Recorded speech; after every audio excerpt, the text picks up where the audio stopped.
Bem-vindo ao canal Escatológico.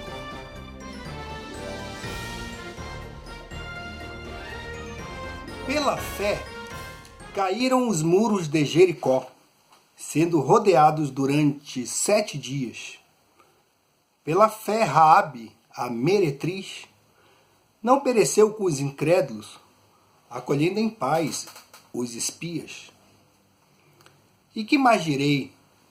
Faltar-me-ia o tempo contando de Gideão, e de Baraque, e de Sansão, e de Jefité, e de Davi, e de Samuel, e dos profetas, os quais pela fé venceram reinos, praticaram a justiça, alcançaram promessas, fecharam as bocas dos leões, apagaram a força do fogo, escaparam do fio da espada, da fraqueza tiraram forças, na batalha se esforçaram, puseram em fuga os exércitos dos estranhos.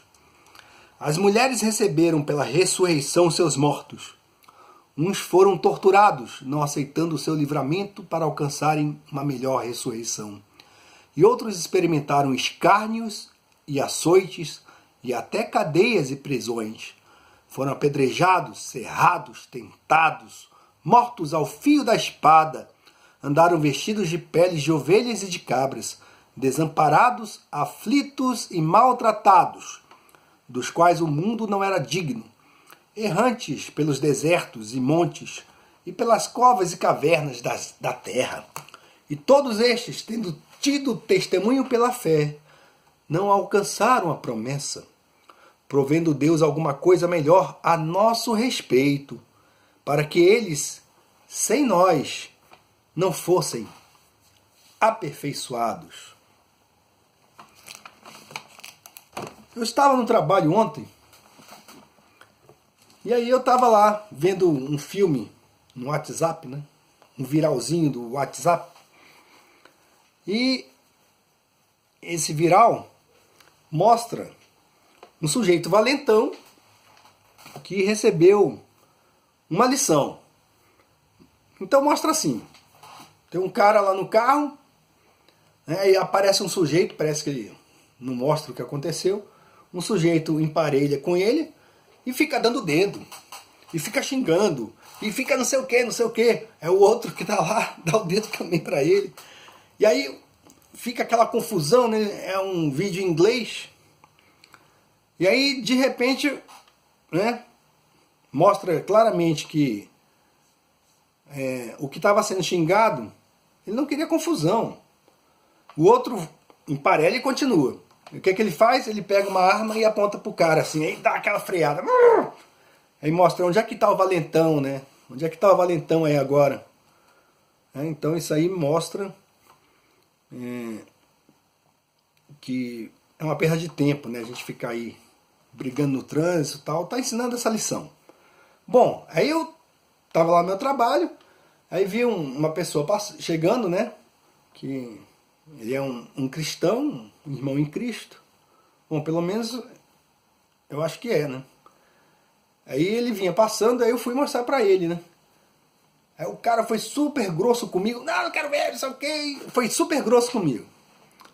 Aí eu fui atrás, né? Eu falei assim, poxa, mas você não quis ver o vídeo, mas por que essa atitude, rapaz? Né? Não precisava daquilo. Aí ele chegou e falou assim, Salmo 101:3. Aí eu, Salmo 101:3? Bom, não sei, o que diz? Fala aí, você sabe de cor? Aí ele foi, pegou um Novo Testamento igual esse aqui, ó. Jogou assim, jogou no balcão. Jogou no balcão, né? Jogou no balcão. Aí se afastou de mim como se eu tivesse alguma doença contagiosa, né? Aí tá bom, Salmo 101:3, tá bom, eu peguei. Vamos ler aqui, né? Um livrinho igualzinho a esse aqui. No Novo Testamento. Aí folheei. E aí fui lá, né? Salmo 101:3. Deixa eu ver aqui, garoto. Falei pra ele, né? Vamos ver. Aí eu li. Não porei coisa má diante dos meus olhos, Odeio a obra daqueles que se desviam, não se me pegará a mim. Aí eu, rapaz, então você não coloca nada mal na frente dos seus olhos, você vai ter que arrancar seus olhos. Ele virou e falou assim, mas Jesus falou isso. A gente tem que arrancar os olhos. Cortar a mão, arrancar os olhos. Aí eu, rapaz, mas como assim? A gente peca todo dia, né? Pensamos coisas ruins, né? Todo mundo é cheio de mazela, rapaz, de complicação. Aí você, não entendi, né? Os piores pecados que a gente comete são os de omissão, né? A gente vê aí tanta gente passando necessidade, né? E às vezes é mais fácil apontar o dedo e ficar julgando. E eu pensei assim que naquele momento que eu estava mostrando aquele vídeo, totalmente sem nenhuma segunda intenção, né? Só para mostrar assim, não, olha só a lição que o cara, né, recebeu aqui. Aí o cara não me deu nem boa tarde. Ô, rapaz, boa tarde, prazer em revê-lo, né? Um tempo que eu nem vi o cara, né? Prazer em revê-lo. Não, ficou com esse negócio, sabe? Aí eu virei para ele, aí falei, não, ele falou, temos que ser perfeitos como o nosso Pai que está nos céus. Sim, sim, eu concordo, mas o nosso Pai está nos céus, né? Nós estamos aqui na terra, né? Sujeitos a todo tipo de coisa, né? Até mesmo a ofender a pessoa sem querer. Aí ele, não, você é um mundano, falou pra mim, né? Rapaz, naquele momento eu me senti o pior dos pecadores, né? Você é um mundano e você não nasceu de novo, não. Você não é salvo. Eu vou, rapaz, é mesmo? Então, olha, quem pode dizer isso é Deus. E cada um sabe de si, né? Cada um sabe de si, da sua comunhão com Deus. Né? Deus é Pai, trata cada um, né, conforme cada pessoa alcançou, né? Tem aquele irmãozinho mais imaturo, né? Ele é muito maduro, né? Então, aí eu virei, fui bem sarcástico e falei assim, olha, rapaz, é o seguinte, no dia da sua consagração, no dia da sua canonização, você me convida que eu quero ir lá, né? Porque você é um sujeito realmente muito santo, perfeito, não gosta de nada do que o mundo te oferece, né? Tem um bom emprego, anda de carro novo, se veste de uma forma, né, assim, que demonstra uma certa vaidade. Então você não é nem um pouquinho mundano, tá certo. Aí fui embora. Bom, mas eu fico pensando o seguinte, as pessoas estão doidas? Eu achei isso um exagero. E fico pensando, ele certamente iria apontar o dedo para muita gente, né? Inclusive para pessoas que estão na chamada Galeria da Fé de Hebreus. Hebreus fala assim, pela fé Raabe, a meretriz, não pereceu com os incrédulos, acolhendo em paz os espias. Então ela teve fé, a fé que suplantou os seus pecados, né? E aparece aqui na Galeria da Fé. Aparece essa prostituta, né? Aparece na genealogia do Senhor Jesus Cristo. E aqui, vejam só, na Galeria da Fé aparece Sansão. Se você conhece a história de Sansão, né, era um homem de Deus, cheio de defeitos, que foi usado para a libertação do povo de Israel. E cheio de defeitos, né? Defeitos severos, que são considerados grandes, né? Assim, se ele hoje fosse aí alguém, né, perambulando aí pelas igrejas tal, e falando da palavra de Deus, iam achar que ele era um louco, né? Não, esse cara é um perdido, não sei o que, não sei o que. Né? Vocês depois leiam lá, quem não conhece a história de Sansão, Gideão, né? Gideão, um cara corajoso, né? Gideão cheio de medo lá, né? Mas Deus usou essas pessoas, usou Davi, um homem também imperfeito, mas que era segundo o coração de Deus. E quantas pessoas, né, que pela fé da fraqueza, diz aqui, tiraram forças. Né? Às vezes aquele seu irmão em Cristo, que você considera fraco, cheio de defeitos, né, é aquele que Deus vai usar. Não para glorificar aquele irmão, mas para que Deus seja glorificado por meio dele. Porque não é interessante que Deus evangelizou o mundo inteiro, começando com 12 discípulos, né? Jesus, né? Começou com 12 discípulos, cheios de defeitos. Né? Imagina só, eu acredito que esses discípulos hoje não conseguiriam pregar em nenhuma igreja. Os caras cheios de defeito, né? Seriam taxados de mundanos, como Jesus. Jesus também foi, pelos religiosos de sua época, taxado de mundano. Né? Assim, em Mateus capítulo 11, fala assim, eu creio que é capítulo 11, vamos ver aqui. Sim, Mateus 11, 19 diz, aqui, a partir do verso 18, Jesus falando, porquanto veio João Batista, né, não comendo nem bebendo, e dizem, tem demônio. Né? Que a vida de João Batista era bem interessante, ele comia gafanhoto e mel silvestre. Veio o Filho do Homem, isto é, Jesus Cristo, comendo e bebendo, e dizem, eis aí um homem comelão e beberrão, amigo dos publicanos e pecadores. Mas a sabedoria é justificada por seus filhos. Então, os fariseus, né, os saduceus, aqueles caras lá, cheios de religiosidade, diziam que Jesus era mundano. Bom, eu não sei qual o motivo desse irmão, né? Talvez ele tenha uma noção errada de Deus, talvez tenha sido doutrinado de forma errada, né? Não sei. Mas quando Jesus falou essa sentença também, a sabedoria é justificada pelos seus filhos, né?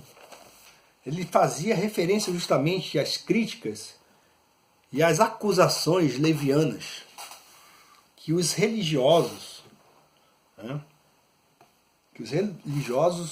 impingiam sobre ele e também sobre João Batista. Eram os saduceus, os sacerdotes, os escribas, os caras top, né?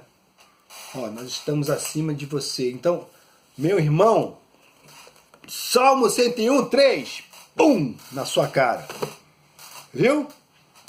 Porque os meus olhos são muito santos e puros e não podem olhar para um pecador como você, um mundano, né? Mundano que gosta de rock and roll, que veste a camisa dos Ramones. Né? Eu gosto muito dos Ramones, principalmente porque eram anticomunistas, ferrenhos. Né? E todo cristão tem que ser assim, anticomunista, ferrenho. Né? Porque são inimigos do Evangelho. Né?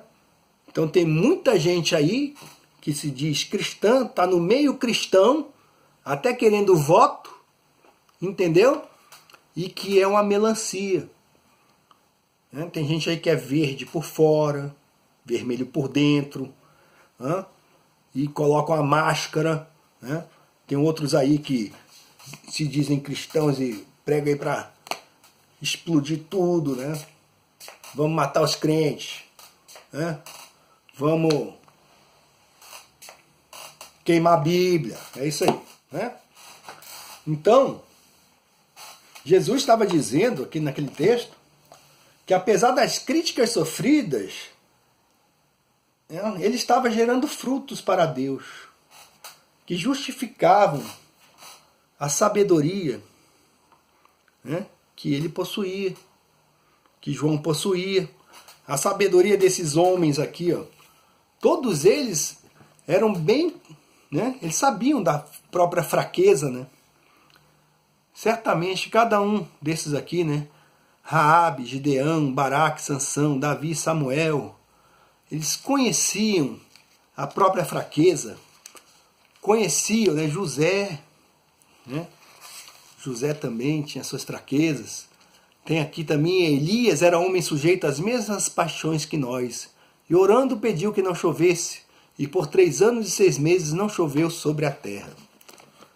Então, antes de você, né, execrar e ficar aí taxando, né, você deixar de lado aí, você se achar melhor que o seu irmão mundano, né, olhe para dentro de si, meu irmão.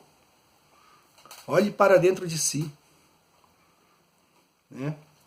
Porque você pode estar num erro muito maior do que aquele para quem você aponta o dedo, né? Porque Deus, ele sabe muito bem o que passa no coração de cada ser humano. Então, ao invés de apontar o dedo, pergunte primeiro para o seu irmão: como é que você tá, mano? E aí, tá tudo bem? É? Qual o problema? Você tá com algum problema? Rapaz, eu tô vendo aí que você anda triste. O que tá passando aí com a sua vida? Então imagina só. Imagina só uma pessoa dessa que... Salmo 103! Você tem coragem de falar um pouco da sua vida para uma pessoa dessa? Pedir oração? Um sujeito desse não é usado por Deus. Eu lembro de uma história muito interessante. Não sei se vocês viram aquele filme Amadeus, né, que tinha um Mozart. E ali eles mostram Mozart como sendo um devasso, um cara irresponsável, não sei o que, cheio de mazelas, não sei o que. E ele com um dom maravilhoso, um dom de compor. Desde os 6 anos tocava na presença de reis e rainhas. E tem um sujeito, um tal de Salieri. Não é Saliente não, é Salieri. O Salieri era um sujeito muito religioso, muito achegado a Deus. E ele fazia uma imagem, né? Quando foi convidado para ouvir uma audiência de Mozart, né, no castelo, lá no palácio, ele ficava fazendo uma imagem do Mozart. Poxa, quem pode ser, rapaz? Será que aquele cara ali... Olha, aí via lá um sujeito super bem vestido, né? Bem, né? Aquela pompa assim, sujeito sério, né? Mas de repente, eis que aparece Mozart fazendo um monte de gracinha, com uma risada estardalhosa, né? Ridícula lá. Aí ele leva um susto. Aí ele começa a comparar a vida dele com a vida do Mozart. E ele se vê naquela própria mediocridade, que ele é medíocre, né? Compõe com mediocridade, mais fácil falar assim. Então ele compõe lá com mediocridade, faz as músicas, compõe para o teatro, óperas, mas ele fica só se comparando com Mozart. E ele reclama com Deus: Senhor, eu faço tudo certinho. E aquele devassa, como é que o Senhor abençoou com esse dom maravilhoso? Ele não entende. Né? Então, não tente entender Deus. Né? Agradeça aquilo que você tem. Não fique olhando para o outro, porque aquele outro também tem seus talentos, suas mazelas, defeitos e fraquezas. Entreguemos ao Pai. Cada um aprenda a entregar ao Pai a sua própria fraqueza, reconhecendo que é fraco, necessitado e digno de misericórdia. Que Deus abençoe a todos, até aos mundanos. Fica a dica.